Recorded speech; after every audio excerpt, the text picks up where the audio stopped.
Yeah, while in high school at age 15, I got a driver's license and went to work for the post office because a lot of people who held jobs like that were away in the war. And I used to go every morning, pick up all the mail at the train station, bring it to the post office, then go on to school. During the lunch hour, I would deliver special delivery mail, and in the late afternoon after school, I'd go work some more at the post office and haul the outgoing mail to the train station. In addition, we used one of the hook bags that we would put down by the bridge over the Narrows and hang it waiting for a train to go by that would grab it with the hook. And on a rare occasion, the hook would miss and the bag would hit the side of the railroad track, and we'd have to retrieve it and take it back to the post office. Do you remember ever hauling the payroll? Oh, yes. Yes, when the payroll for George Air Base came in, it had to be something in $1 million or more, quite a substantial amount of money. We'd go down to the train station, and instead of backing up to the regular storage sheds they had, we would back up in the street right to the railroad. The car of the train would stop right in the middle so that it was middle of the street.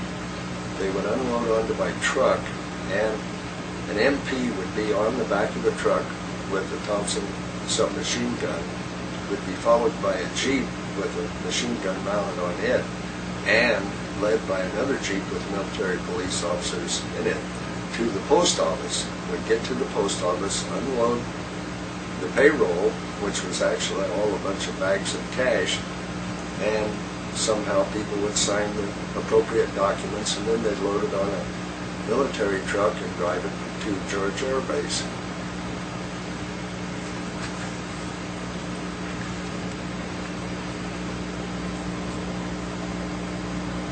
Okay. One thing that happened during the war while I was in high school is that some of our instructors, male instructors, were off in the military, and so substitute teachers came and took their place. This impacted a little bit on the education, but we still managed to get through it. And our principal, Max Harkness, was teaching some of the more advanced mathematics classes, and he was quite good, so this worked out fine. Do you remember any other teachers or educators of note? There were some that made a little impact, like maybe Coach Gunn. Well, yeah, Keith Gunn, he was our football coach, and I remember that well. Aside from that, Harvey Irwin in grammar school, and Jack McIntosh, what was her name? The principal at the grammar school? Marjorie McIntosh. Marjorie McIntosh was the principal. Of our grammar school. Yeah, and then she was probably principal the whole time you were at grammar school. She was, yes. You went through the 8th grade. Yes. Yeah, our grammar school went on to 8th grade. High school was 4 years, beginning with the freshman year. Do you remember anything about the doctors? Yes, we had only 2 doctors that I can recall, Philip Waller and Dr. Newman. And that was it for the entire community.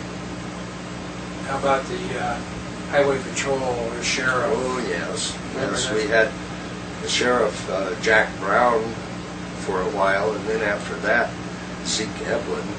Zeke was quite an imposing figure. He stood about 6'7" or 6'8", maybe 285 pounds, so he was very impressive. Highway patrolman Buzz Banks and Hayes Hickey are the ones that I remember well. Was there any other deputy sheriffs?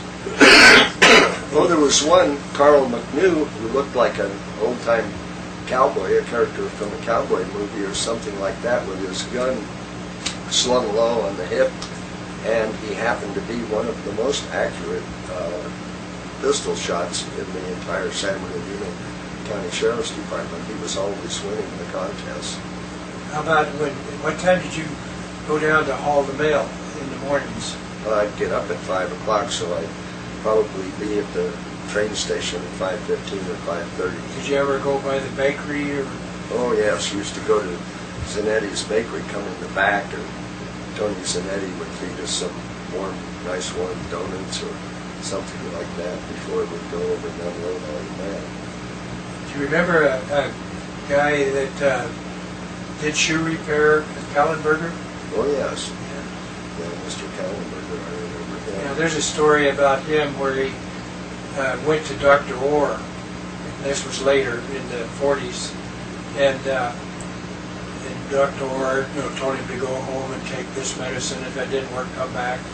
So Orr brought some shoes in to Kallenberger, and he went to pick them up, and they had heels put on them, and they were put on the toe instead of the heel.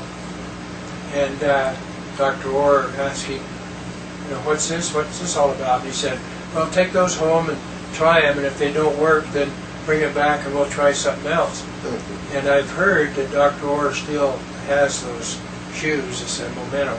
Oh, that makes sense. Yeah, that's a good one.